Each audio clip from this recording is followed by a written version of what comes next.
I want to welcome all of you to our September Butler County Provider Meeting. We're so happy that you could all be here.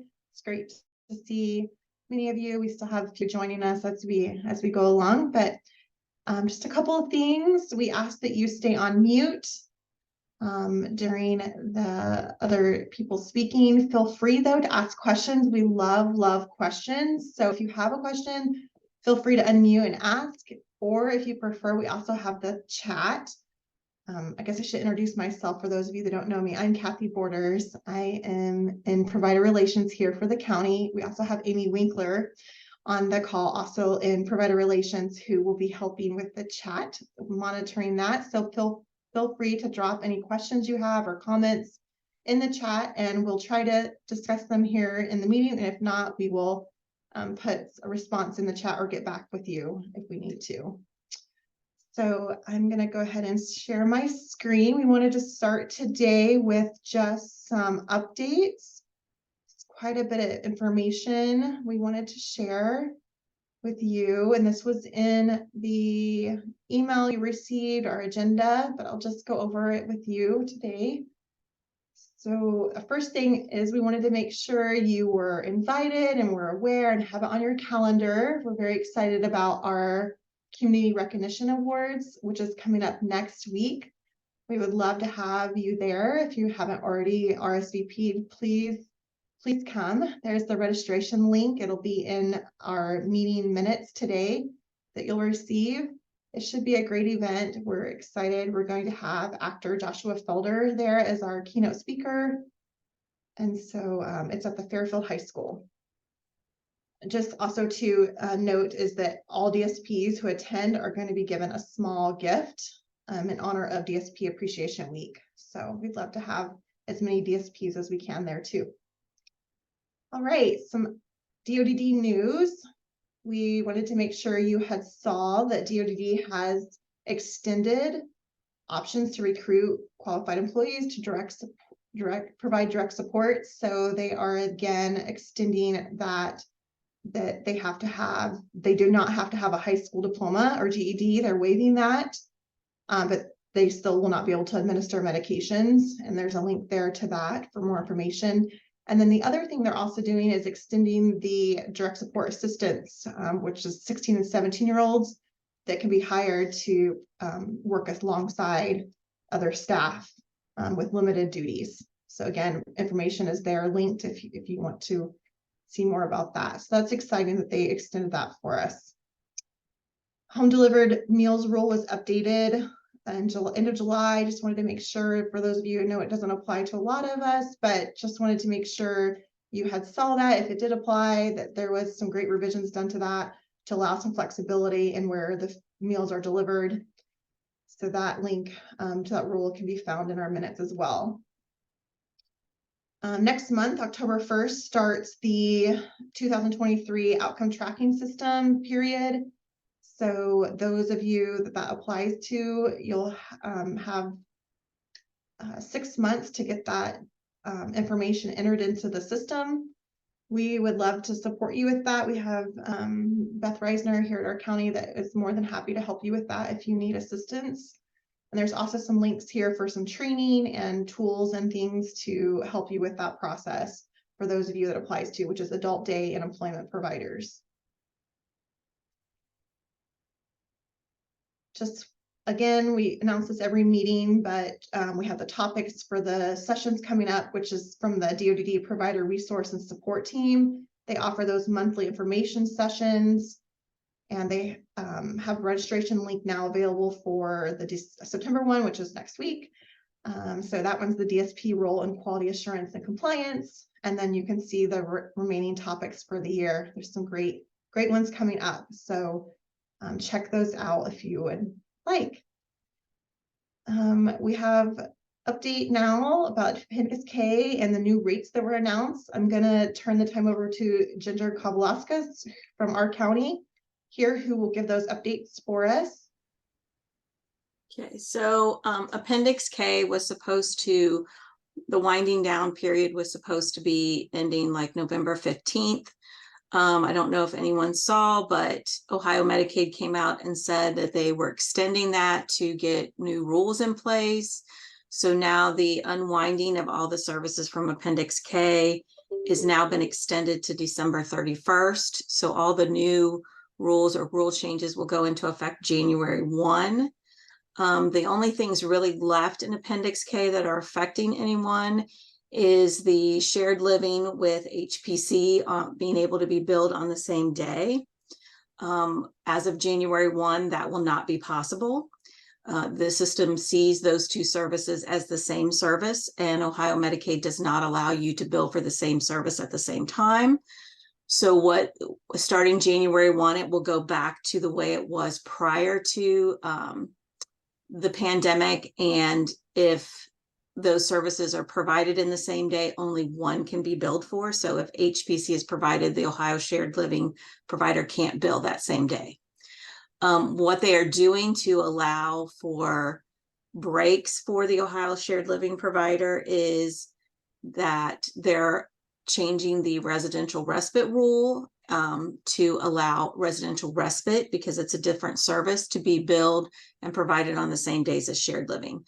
I haven't really seen that rule to know exactly how it's going to pan out or how they're going to get people certified for residential respite, because right now that's more of a ICF and licensed home type of service.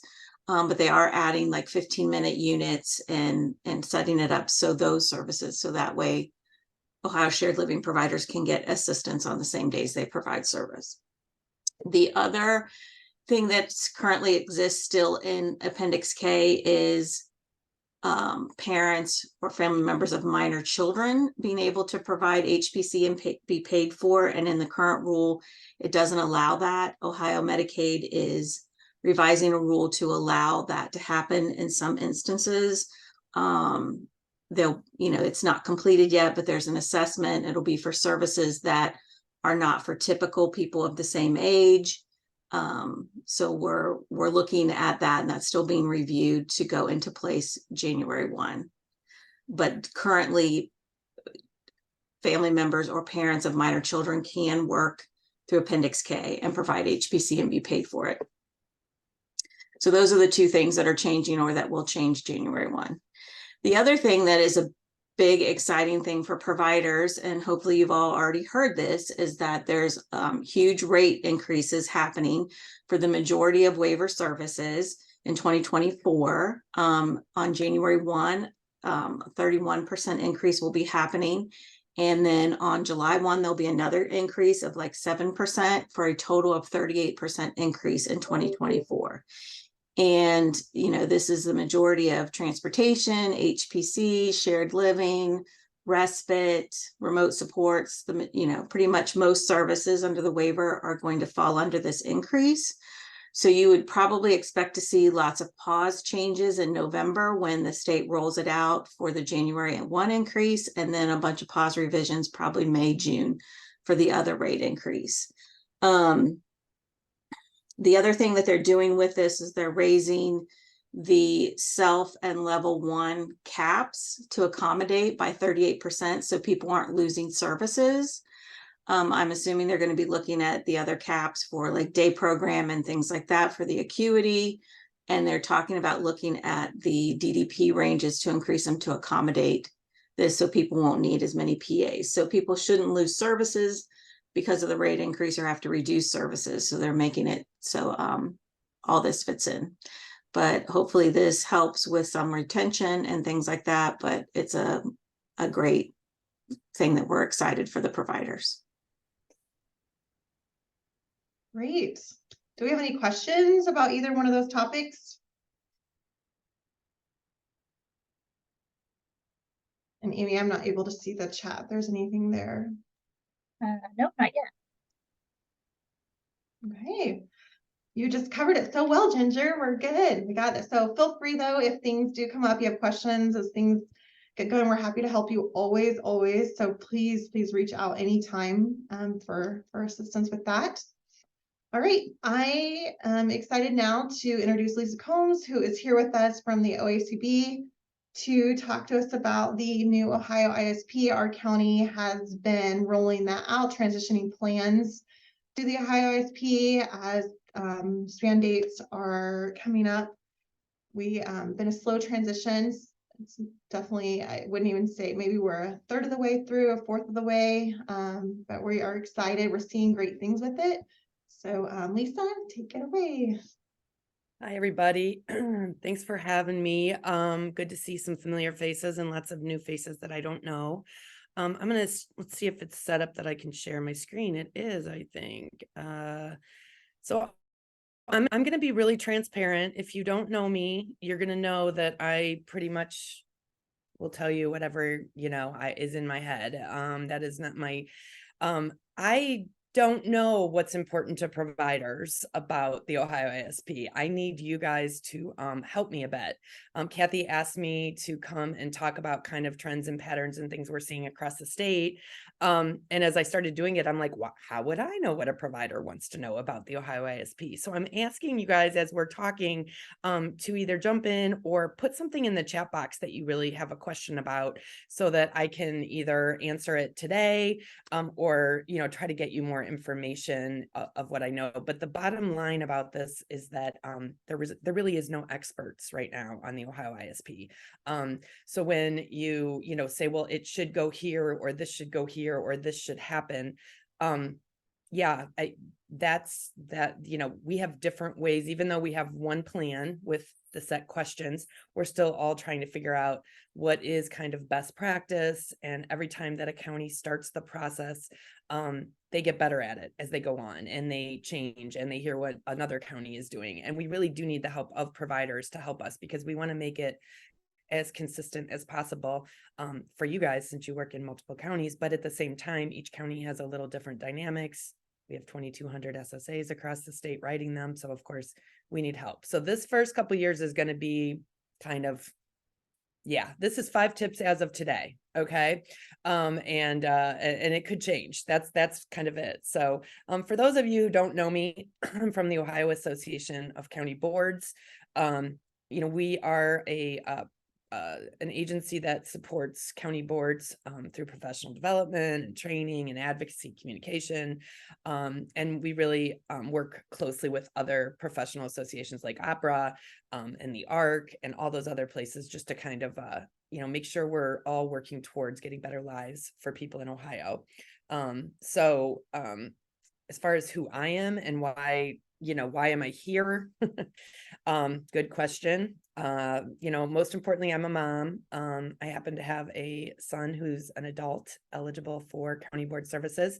I also have 3 other daughters, but that picture right there, my son is one of those 4 guys.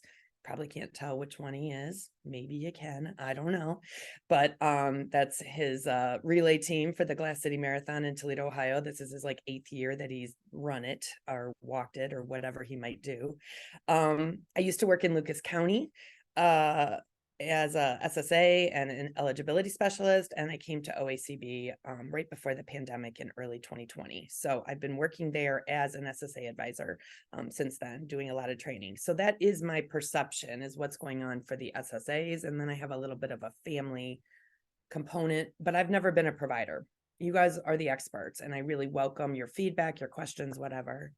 You're going to hear me talk, and I have a really hard time. I told Kathy, well, can't we just talk about outcomes? Because that's what I love. I just love outcomes. That is my passion, helping people find their gifts and their talents. That's what I love to do. So I probably will have a hard time not talking about that. But I know it's a tough topic, and it is tied very closely with the Ohio ISP. So person-centered planning and outcomes are definitely what I'm an expert in, not the Ohio ISP. But I do hear a lot. So I've kind of made this, and again, just put in the chat box if there is a question that you're wondering about the Ohio ISP, because I have no, idea what direction you want to go. But I think some of these are going to be easier to talk about and quick and obvious, and some are a little bit more detailed. I tried to mix them up so we don't get too stuck in the weeds.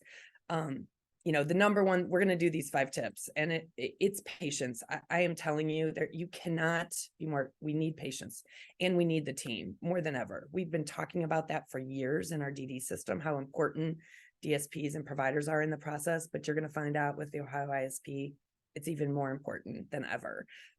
So we really do need that.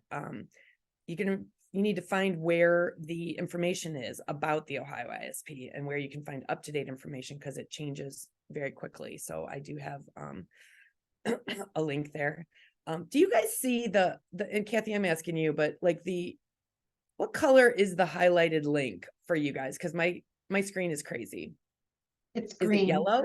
It's green. Okay, good. Because it's yellow and you can barely see it for me. So I just wanted to make sure that you can see it better, but I will send this PowerPoint out with all the links. So don't worry about that. We also need to learn together. There are many required elements according to rule that are not specifically addressed in the ISP or the Ohio ISP. And so I'm going to go through some of those. So you and your counties that you're working with really want to have conversation about that. And probably Butler already has some ideas on where that is. They can jump in and talk about those if they want, or maybe they're still figuring it out and they may change those because some of those required elements, for example, like personal funds, right? Like there is a question that asks about money, but it doesn't say specifically all the things that have to be listed around personal funds. So talking about where you as a provider would find that information is super important. And then, of course, communicating with each other. That is having meetings like this, asking questions, reaching out to the department when necessary, especially compliance department for you guys. They're very intertwined with the Ohio ISP team. So they should be able to get you questions from your perspective about documentation and what the implications are there. So I'm going to go through each one of these. And I don't mean to be talking down. I am just really saying, like, I've been telling county boards this because it is really stressful the first year to roll out all these ISPs. They are taking, from what I hear, the SSAs longer than, 10 plus hours, maybe up to 30 hours to complete the initial one. And so, they may have to call back and find out more information. It may take longer to get it all put together. Lots of, we need help reading it over and seeing if there was anything missed when you're reviewing them. I mean, it's really hard. Now, what I'm also hearing, the good news is that the second year people are like, oh, this is beautiful, because we have so much great information in there, and it's really much easier to update, and same if you need to do a revision or something. So patience to get those first loads in. It is stressful for everybody. Bring treats to meetings, right? So that people can be kind to each other. Also, we're going to be asking some questions. SSAs have to ask some questions that might sound like, why are they asking those questions? They're new questions for some counties. Some counties, every county was asking kind of different questions for their ISP before, and they kind of knew their folks. And now we're being asked to ask a whole new set sometimes. And it's important to know that we don't need an answer to every single question. We need to continuously try to find out information about the questions. But it's not, as long as every section is covered fairly well, if there's a few questions that the person's not comfortable sharing or it's not applicable or something, we can just skip over it. So you might see a question on one plan that is not addressed in another plan because it's supposed to be very person-centered. So we can skip questions. The county board has to determine, that kind of like how much they're comfortable with that. But the comments from the department is that they don't anticipate every single county having every single question filled out for every single person. So, and it will make it shorter if you don't put anything in the box. So hopefully you don't see, and this is for, Ginger and all those guys, I'm assuming you guys are not putting like not applicable, you're just skipping boxes. So it just won't show the question. That was an early on discussion. It makes it shorter and easier to read, but it also might be like, why didn't that question get answered on Joe's plan? I already said that one. It gets quick. Oh, I'm going crazy. Sorry. I think one of the hardest things that I've seen for the entire state is that we keep changing our mind. The department will say, okay, we're going to do this in the service and support summary table. And then 3 months later, they're going to say, no, that wasn't really right. We were wrong. We were wrong. And now you need to be more specific. So just when you think you know where you find something, it might start showing up someplace else. And that's because the county boards and the department are learning from the process, and we're learning from you. If we get feedback from providers that it's really hard to do something, if the county doesn't put it this, we're going to have to start doing that, which is great. But this whole first couple of years is all about that, trying to get feedback on usage and then getting better best practice guidance out. Again, nobody is really an expert on this. It's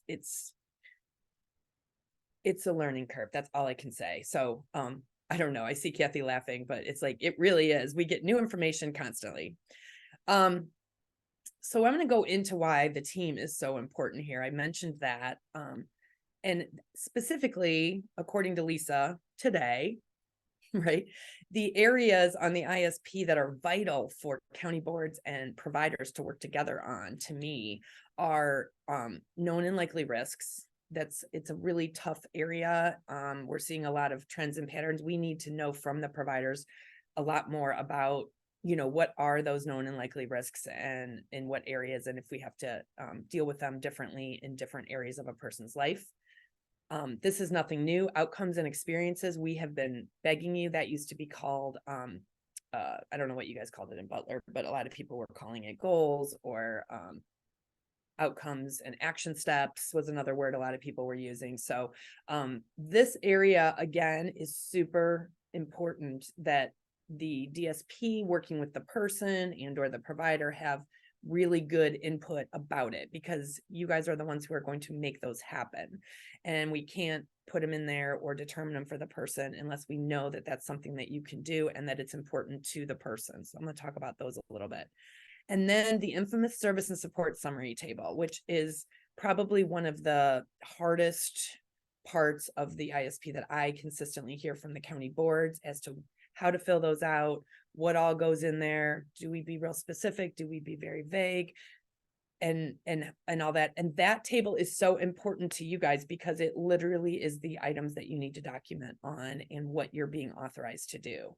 So without you really spending time as providers telling us either before the meeting or reviewing it when you have a chance to review it, that what's going to work for you and what's not in that service and support summary, we need to have that open collaborative conversation, because ideally this is really completely help the outcome and experiences, and service and support summary should be guiding your services completely along with your documentation of services. That's what the department will look for as to what things you are responsible for.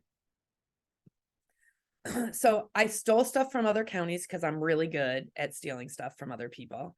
And so that doesn't mean it's right? It just means, and they stole stuff from some of the departments. So I'll try to let you know when it is. But a lot of you may or may not know Todd Bowersock over in Hamilton, and he loves to make a lot of things and pretty things. So the known and likely risks, this is just, I'm not going to read this to you. You guys will have it. I'll send it over to Kathy and she can have it back to you. But it is really important to think about, what does that really mean? Who is responsible for, helping out with the risk, and what that support, how would you support the person doing that? And then that's a spot where it's going to tell you that it might require different supervision during those time periods. So those are why we need to work really closely. I think the other really important thing for providers and for county boards, SSAs, is to look for duplicate risks. So I actually, when we first came out with the template, I did it for my son, who has a pretty significant disability with a lot of risk involved in it. And we went through and we did it. And I had the exact same risk on like every single area that somebody was working on. And, and for good reason, because it is a different type of risk, but we're seeing a lot of people with duplicate risks, and that might be appropriate, right? If the risk is really,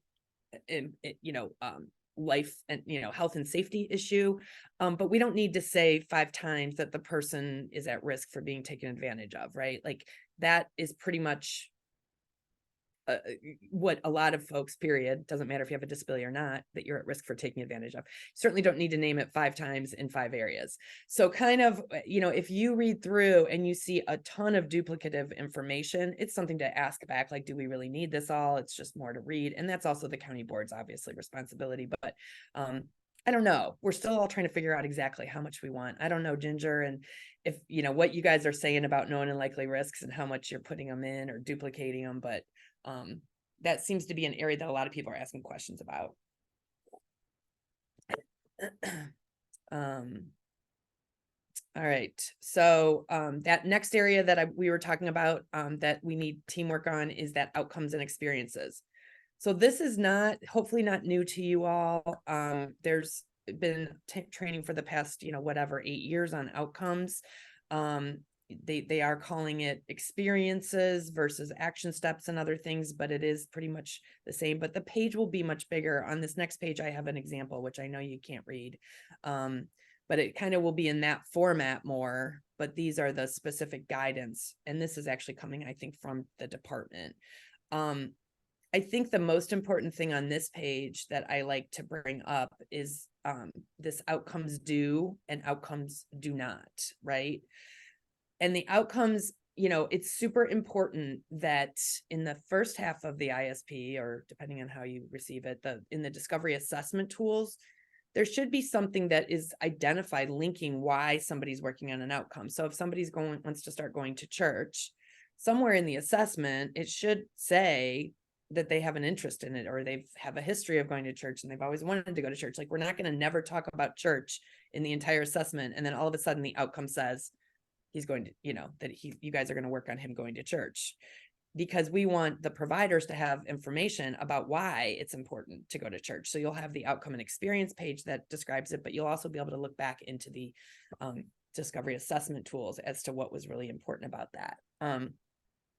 It's super important what I'm hearing from compliance and accreditation, that they are looking for outcomes that are important to the person. I'm sure you've all heard about important to and important for.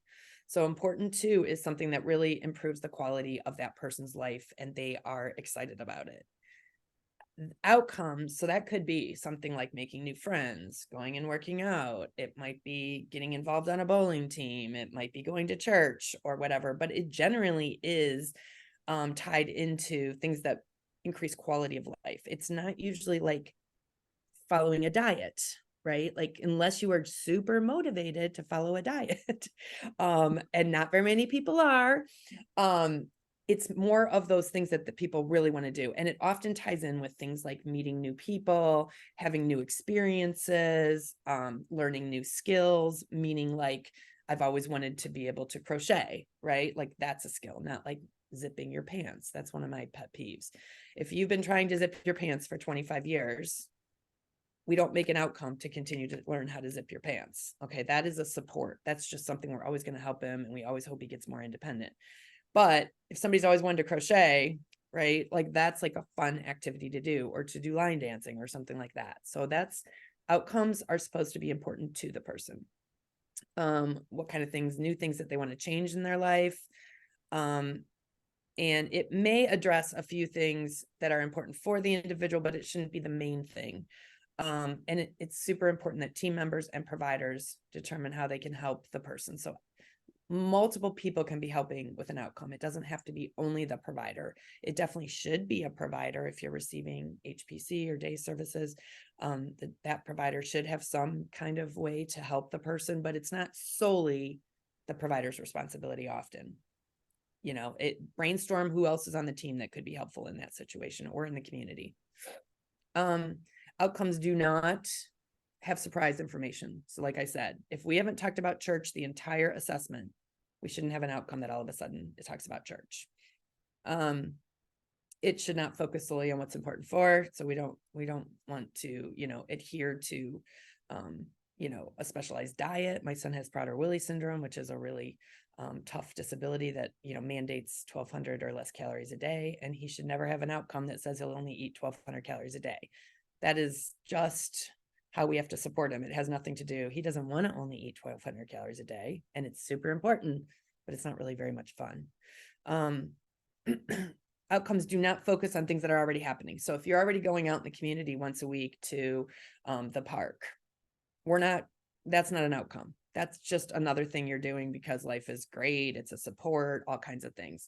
It's what are you going to do new? Are you going to continue to go to the park? What do you do when you get to the park? Is there, are you maybe making friends at the park or joining some kind of a group? It's the new part of whatever that activity is. Outcomes do not authorize services. I don't even know what that means, but I assume that is what authorizes the services is that service and support summary section. Outcomes do not need to include all of the services that an individual receives. So again, you're going to have the service and support summary that we're going to talk about that does all the other things that you guys do, because you as providers do a whole lot for folks on a daily basis. This is just an example of how it looks, kind of one way it might end up looking in the system. And this person is actually, she's going to be more involved in the social and outdoor activities that she enjoys. It looks like one thing we find out about outcomes, every time I read an outcome, I'm like, that's not that great of an outcome. It's really easy to judge outcomes, but if you're not at the team meeting and you're not with the team, you really are limited in how much you can judge it because it's based on what the team discusses and comes up with. But we've got the experiences being Katie will feel safe to leave her house and make new friends and go places she enjoys. And then it gives a little bit more detail on how that might happen for the people that are working on it. Katie will take strolls in her neighborhood, swimming at a community rec center and going to local parks at the zoo.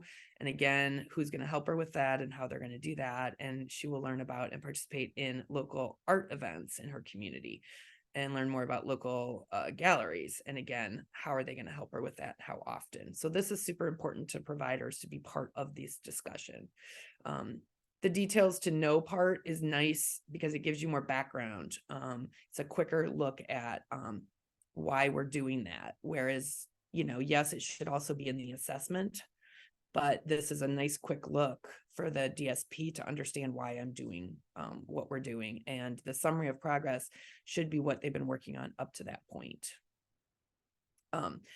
Okay, so somebody just put in the chat box, or I talk really fast. So can you break down the action steps? So tell me more about that question. The action steps are called experiences now. And so I'm thinking, who asked that? Let me remember. I can't remember. If you can, Kim, if you want to unmute, you can, or I can just guess what you were thinking about.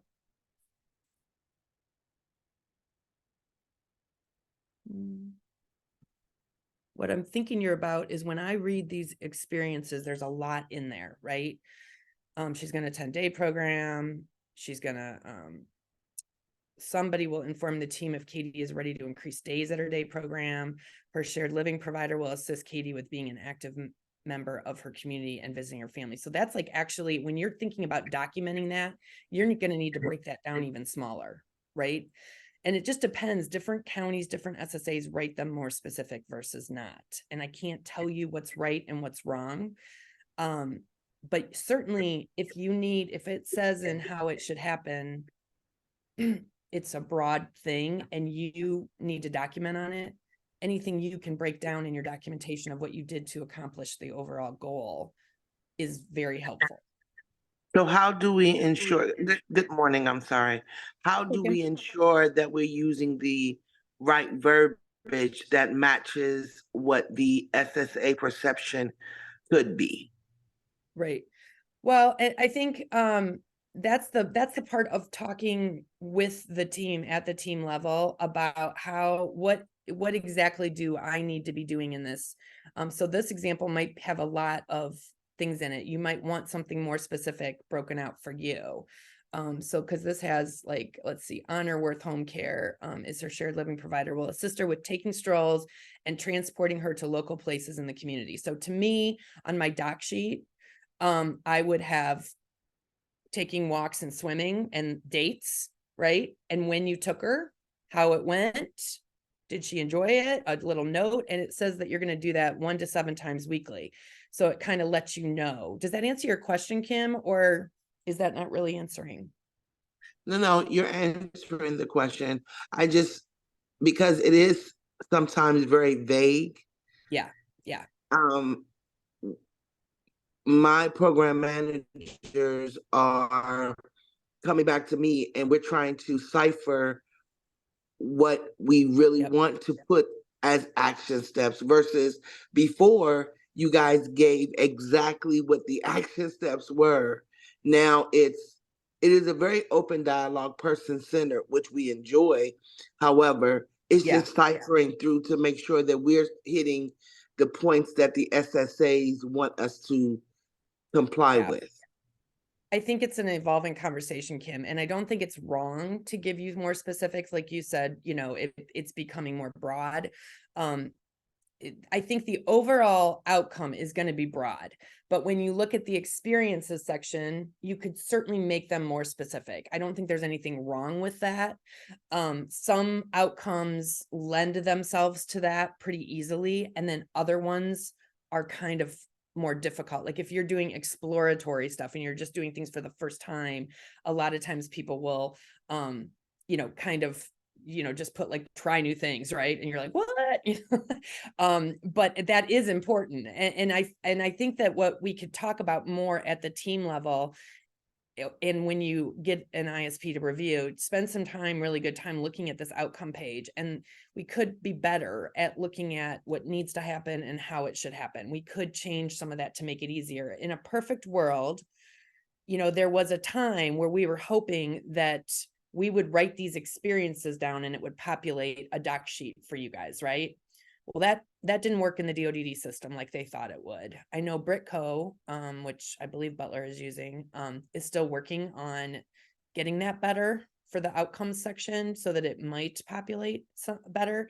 But I always make the joke, if you put garbage in, you're going to get garbage out. So even if there is an automated doc sheet, if the SSA and you haven't talked about what to put in there and it's not specific enough, you still are not going to know what to document on. So it's an evolving situation. And I think if it's helpful for you to have more specifics, it would be important for you to you or your agency to talk to the teams that you're on and ask for that. It is very individualized.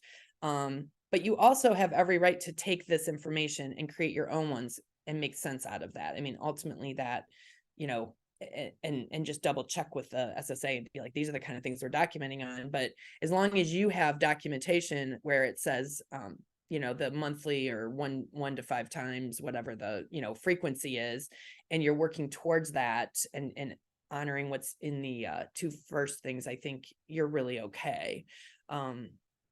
Lots of improvement in that area, Kim. You hit the nail on the head of a very hard thing, is figuring out how specific to get in this and how much to give the provider kind of latitude to figure out how to do that.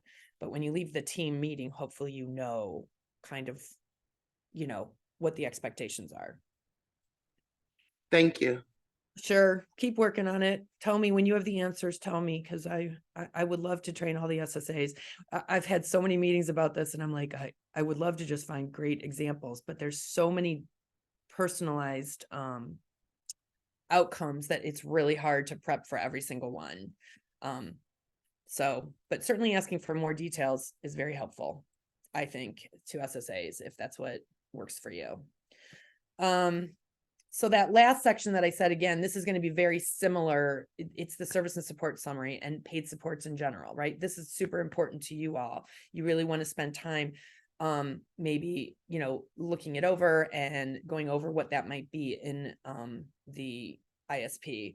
The paid supports, and again, this is from DoDD guidance, describe what the provider is responsible for, including supervision, assistance with daily living, routines, and accessing the community. It needs to be individualized and it should make sense, just like the outcomes did from the discovery assessment. So if you never mentioned that somebody needs help with bathing in the assessment, but all of a sudden you're responsible for documenting on bathing, That's weird, right? If we authorize that.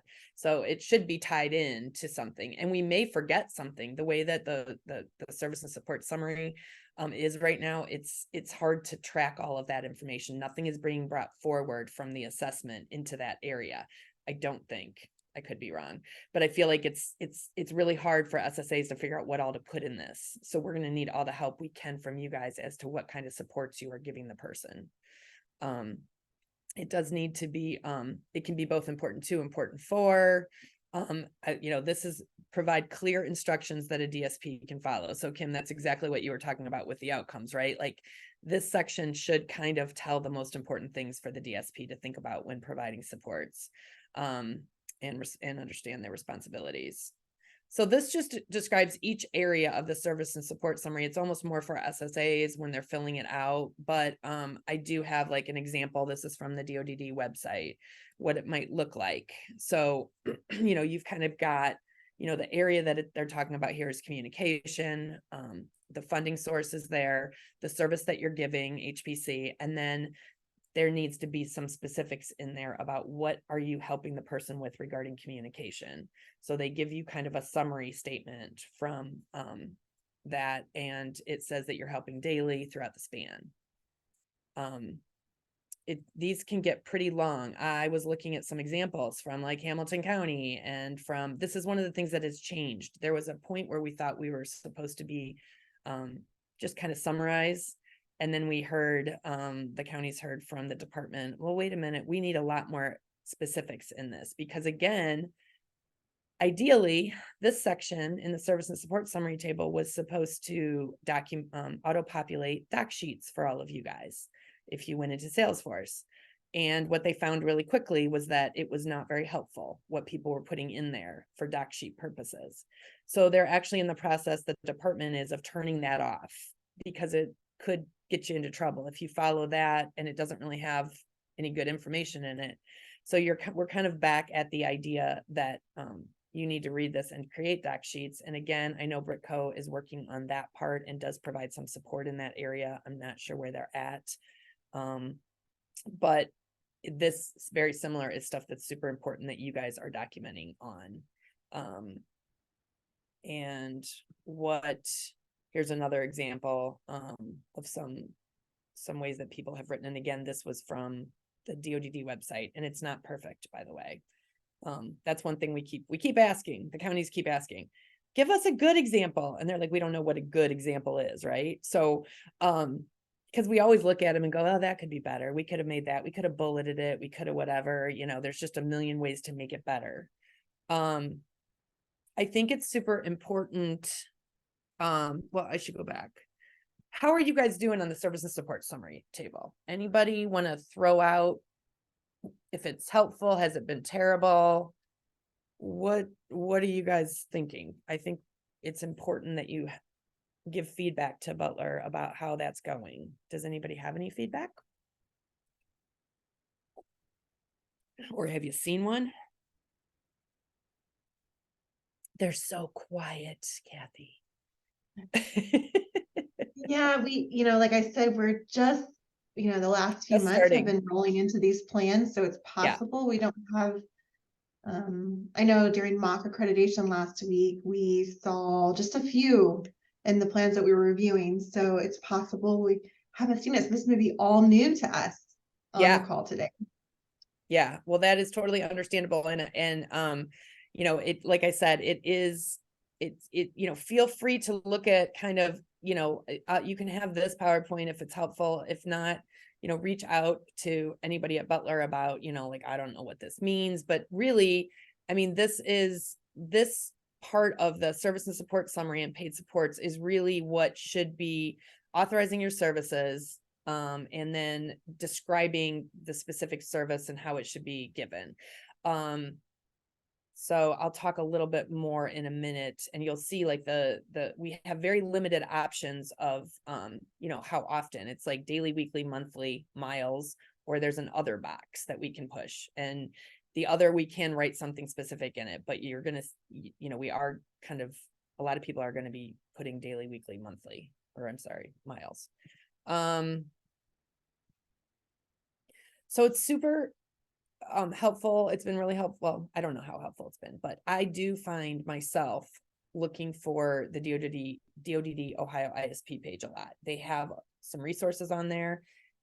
It's very hard to find if you just go into the main, website. Everything is hard to find on the DODD stuff. I just go into Google and write DODD Ohio ISP, and the page comes immediately up. There's also this cute little barcode I just put here that you could just take a picture of it and the whole page will come up, and it's got all the trainings that are being offered, the resources, the FAQs, examples like I pulled from for this. They're about to release a lot of new frequently asked questions. And you can actually email Ohio ISP at dodd.ohio.gov with any questions, and they're either answering them specifically or they're adding them to FAQs. So as a provider, you could do that also. One of the cool things that DODD has been doing recently, and I think they're kind of helpful for SSAs, don't know for sure if they're going to be helpful for you guys, but they're called job aids. And I heard that they were going to have these job aids, and I literally thought that they were people that were going to help SSAs do their job, like a person. And so, yeah, that's not true, by the way. They are not. They're just a little informational sheet about maybe they found something like around personal funds that I mentioned, where like they didn't really put everything in the Ohio ISP that we need to put as SSAs about personal funds. They just have one question or two questions about it. So we can pull up the personal funds job aid, and it reminds you of all the things that need to be incorporated into the ISP under personal funds. Same with remote support. I saw there was a remote support provider on here. There's a job aid for that because there's very specific information that needs to be included when authorizing remote supports. And those other three, chemical restraint, court ordered, and informed consent, those are a little bit different, but those are a nice tool that a lot of people have been using. So I think, let's see I got a chat box. This is a completely new, but is giving me insight as to why our SSA is very intent on getting started on this. Thanks, Susan. Yeah, it's a lot. I mean, when you get your final copy, it's going to probably be between 30 to 50 pages. And so I'm trying to highlight the parts that you really want to like. You have to review everything, right? You're responsible for everything that's in there, but some of these parts that we just outlined, the outcome page, service and support summary pages, are stuff that you really can give a lot of great input to us about. We need help with you to do those parts. And certainly all the assessment. I mean, I'm not, the people often as well or better than the SSA. So that part is very important too. But when we think of number 4, there's some stuff that we look back and go, wow, why didn't we put a section in there? Why was this is stuff that is mandated per rule, but does not have a specific home in the ISP. So someday in a perfect world, we might actually have a question about it on the ISP or a box or, something. But right now we've found these areas and probably a few other ones that different counties are putting the information in different places. So general supervision levels and how much alone time somebody can have, that is a big one. I don't know if you guys use the word alone time. I don't know if that's really, I don't think that's in rule, but their supervision levels definitely are. Hamilton was big on always identifying alone time. And I think for somebody that gets 24/7, that's super important to know, right? How long they can, if they're working on trying to be more independent. So that is an area that a lot of people are putting it in. There's kind of this weird empty box that's under the description of supervision levels. Some people put it there. Some of the counties are putting it there.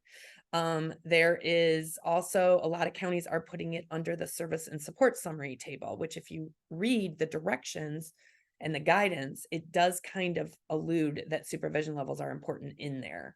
So I think most counties are opting to put it in that. But again, I didn't want to presume what Butler's deciding, but that is, you definitely want to know whatever counties you're working at, where is that information so that you can make sure that you have that handy and know that it's super important, obviously. And then of course it will also be under the known and likely risks, because for a specific risk, you might have a different supervision level. Monitoring frequency, that's for the SSA. That is how often the SSA is going to be checking in with the team. And some people are putting that, they're assuming whatever they put under the outcome is for the entire plan, not just about outcome. And some are putting that under the service and support summary table. Again, that's a team discussion about what makes sense and how often it should be individualized. Some SSAs, some cases, an SSA might be checking in monthly with team members, right? And then other times it might be once or twice a year. So important in rural, it has to be someplace on the ISP. So you want to know where. I already talked a lot about the specifics regarding like money management, how much they could carry on them and all that kind of stuff. And again, a lot of counties are giving real specific instructions of where you're going to be able to find that on the financial section, which question SSA should put it under. So it's not under like one of 4 different questions.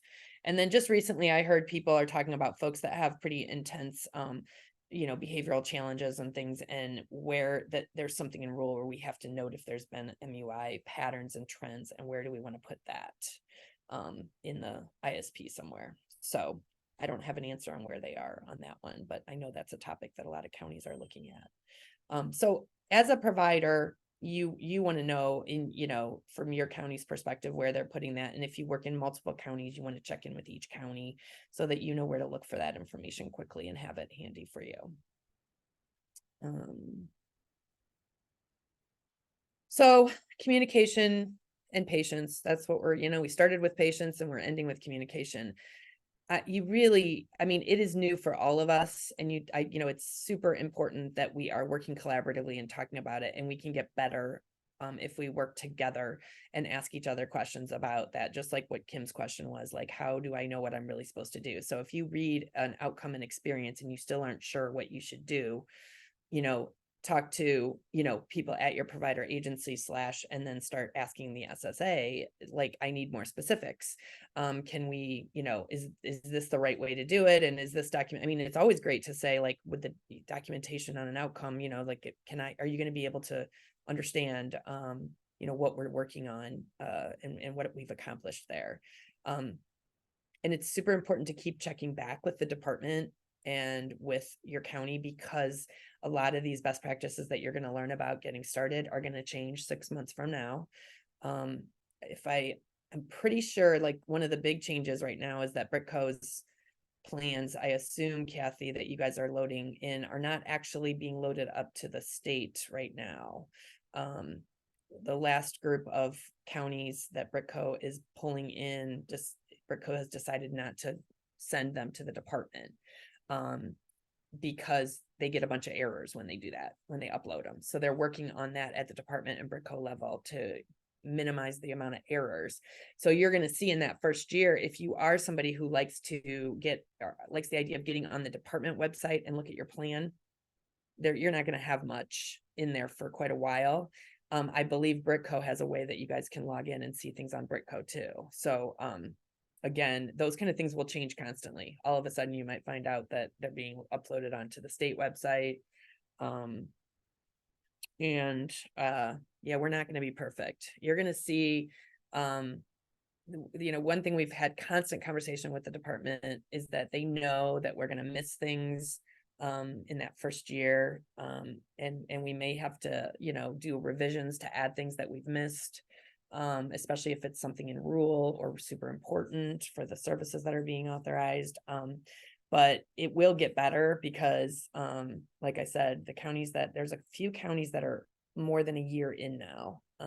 And so they are working on their second, spans. And they're going in and trying to kind of streamline the information, get rid of as much duplicative stuff, and then be able to just update really new information that they've collected, update the outcomes, update the service and support authorizations. And it's happening super, super fast for those. So grin and bear it for this first year when it seems like it takes forever to do everything. And, most importantly, I really appreciate everything you guys all do. I value, my son has a DSP that is hired through an agency, and he is the saving grace in me having some sanity in my life since my son still lives at home with me. And it does require quite a bit of care. And I can't thank you all enough for what you do every day. And know that, you know, SSAs aren't perfect and DSPs aren't perfect. And we all know that. We just got to kind of get through this and figure out what makes the most sense and gets the best services for the people we serve in Ohio. So any other questions? I'm happy to answer. I have a question here I want to ask. Is this possible? Okay, Yeah. for the new ISP, my questions when I look at the ISP transfer to our documentation, and there's a contact page. Normally, we have old one, we have a separate summarize. I can see the client information, parents information, SSA whole group, right? Stepping Stone agency. Now I look at the contact part is at the bottom. Only client information. I tried, oh my God, who is SSA? It's hard for me to find it. Do I look at something wrong or something? I just want to let the team know. Maybe particular, we only have a few ISP, but I want to see who is SSA. Yeah. And then we will contact and who is the team, right? That I feel, okay, thank you. Yeah, it sounds like Debbie's having the same problem. So I don't know if anybody from how that works for you guys, Kathy or Tracy or anybody, but if it's something we could check on. Yeah, unless Tracy has an answer for us, we might need to get back with you about that. Yeah, I Yeah, don't. thank you. Tracy was gonna, she's thinking, she's like, Yeah. should I say it? Yeah, I mean, we can definitely take a look at that. I know that the way we complete the Ohio ISP in Britco is not the way it prints out either. So we do the assessment and then the Ohio, and it prints backwards. So even though when we're doing planning and different things, it's printing different than when we're actually completing it. So there's just some glitches with different things, but we can certainly look at what we've been doing is I would have to pull it up. There's a section where it says important people. So instead of listing it at a person as a contact, we put it as an important person, because then it gives us the opportunity to list like their phone number, and then we're just putting in email addresses in different spaces where it kind of makes sense, even though it's not necessarily printing in contacts. We're trying to put it in different areas so that information will print. So the same thing with like providers, or if someone has a day program or different things, even though those are places, we also are putting them in the section that gives us more of the information where we can enter addresses and phone numbers and things like that. I would have to pull it up and see the exact name of that area, but that's what we're instructing people to do so they can capture more detail. Okay, thank you. I will check. I have another question is for the e-sign. My question is, so when I got the e-sign and Brico, and I see the SSA name, but the thing is, I don't know which client. It's possible we can change the process a little bit, so I know, okay, I find which document for which client. Sign again. Then I have to look at the first line to second line for the documentation first part to see, hey, is there a name on there? I just want to give a feedback. I'm not sure if I got all the details. I don't know if it's my internet or yours. But I hear you didn't. Can you tell me the feedback one more time? That it's in Britco, and when you look at it, it has to do with the client's name is not there? I got an email tell me, Okay. hey, SSA tell you e-sign this document, but Okay. doesn't tell me I e-sign for which clients. It says, Okay. you know, I know the SSA name, SSA invite you sign it. So for me, I just, I click it, go online to sign. Immediately I see you need sign, you know, you need type your name, you need sign. But nobody tell me which client, right? When you sign, supposedly you need understand what you sign for. So for me, I just, go down a little bit, look at the first few lines. Do I have the client name? This for client A, client B. So just know for sure the software itself or somewhere when you got it, you know, this is SA invite you to sign for which client. That will be help a lot because we serve a lot of clients. We don't know what we Right. sign for. A little bit risky for me sign. All right. I'm jotting Great some notes feedback. down. Yeah. Yeah, super good. Cause I'm sitting here as a parent, I've gotten the e-sign, for the plans, but I know exactly who it is because it's my son. But I can't imagine I don't know if I'd have to look at it. I have meetings with Britco every other week with Britco in the department to find out the glitches. So I will see if that is a Britco glitch in the signature situation or if that's something else, not that Butler's got user error going on at all. I would never say that, but that would be frustrating. So thanks again. It goes back to what you were saying. We're all learning, we're figuring this out. There's lots of glitches. So one day it's going to be amazingly smooth and perfect. Yeah, that e-signature has been a topic of a ton of questions. And I'm going to be honest, I am not very smart when it comes to that stuff. So, and because everybody has a little bit different way of doing it, I always am like, well, you guys are going to have to work on it, but I will definitely put that on my list for Britco. I think is there another one let's see who else is in the chat box. Okay. Yeah. Just Debbie saying that she had the same problem. So that was consistent with, that. Okay. Any other questions? Like I said, I had no idea what you really wanted to know. Is there anything that you're dying to know and I just didn't even talk about it? I'm happy to either try to answer it or I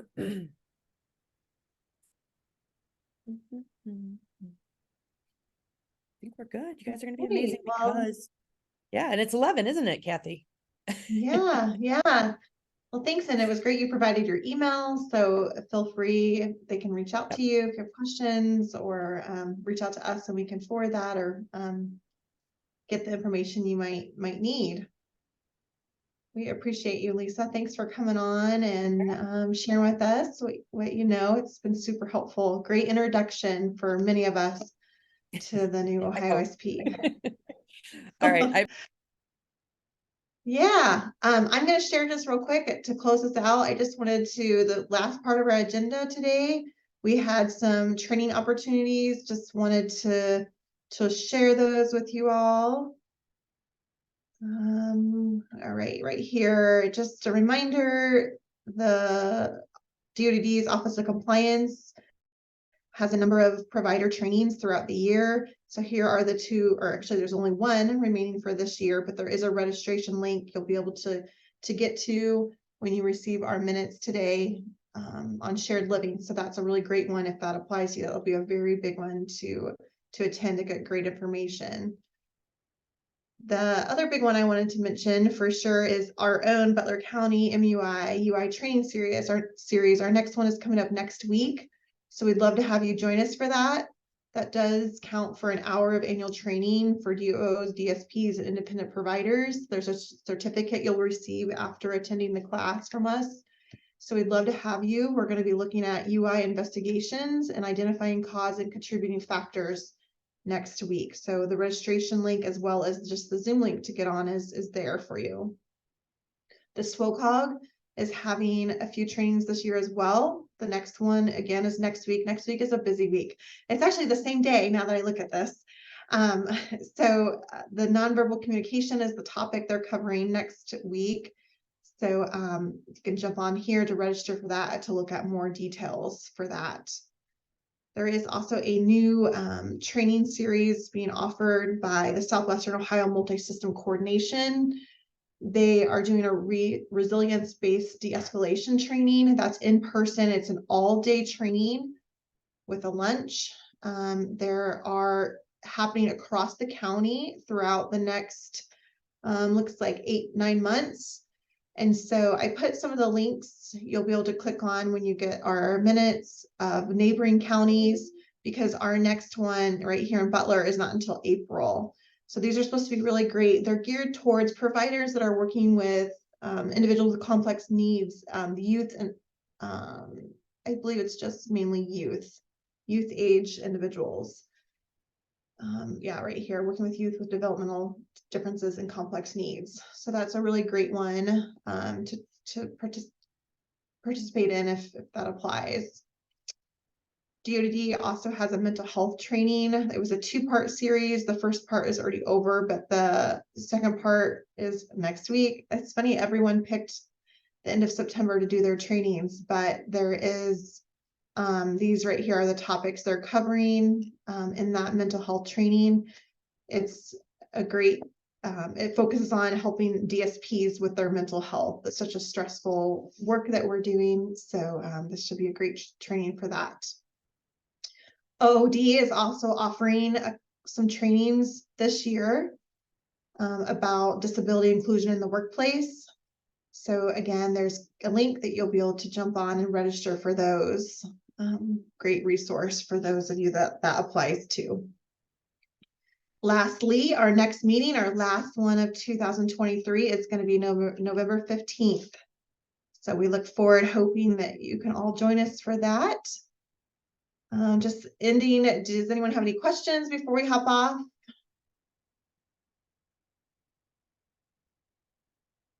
All right, well, it was great to see you all. I hope that you have a great day, a great week, and we hopefully will see you all next week at either our Community Recognition Award event or our MUI UI training series. Have a good one.